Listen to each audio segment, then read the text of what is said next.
কোরবানি ঈদ ঘিরে শেষ মুহূর্তে কামারশালায় বেড়েছে টুংটাং আওয়াজ, ব্যস্ততা। কয়লার আগুনে লোহা গরম করে দক্ষ হাতে তৈরি করা হচ্ছে দা ছুরির মতো ধারালো সরঞ্জাম। অন্যদিকে ভিড় বেড়েছে ক্রেতাদের। কোরবানির পশু জবাইয়ের জন্য দা, চাপাতি, বটি, ছুরি, চাকু আর কোড়াল তৈরিতে এখন ব্যস্ত রাজধানীর কাওরান বাজারের কামারশিল্পীরা। কেউ বানাচ্ছেন নতুন করে, কেউ আবার পুরনো যন্ত্রপাতিতে শান দিয়ে করছেন নতুনের মতো। তবে নতুন করে নেওয়া হচ্ছে না অর্ডার। পছন্দমতো লোহা নিয়ে যারা ভিড় করছেন কামারশালায়, বাধ্য হয়ে ফিরে যাচ্ছেন তারা। এটা বাসার জন্যই নিতেছে, আর মানে নর্মাল কাজের জন্যই, প্রয়োজন আছে তার জন্য নিতেছে।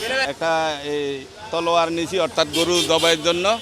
ওরা বলতেছে আমাদের এখন সময় নাই, হ্যাঁ এটা থয়ে যেতে হবে, কিন্তু থয়ে গেলে তো হবে না, আমারও তো অফিস আছে।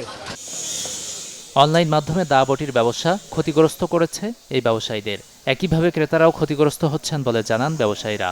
বিক্রেতাদের দাবি, এবছর পশু জবাই সরঞ্জামের দাম রয়েছে নাগালের মধ্যেই। স্প্রিংয়ের ছুরি আছে 250 টাকা পিস, রাতের লোহার বারেটা আছে 450 টাকা পিস। এর বিভিন্ন আইটেমের ছুরি আছে, বডি আছে, দাও আছে, সবগুলো ঈদের আইটেমের প্রয়োজন হয়।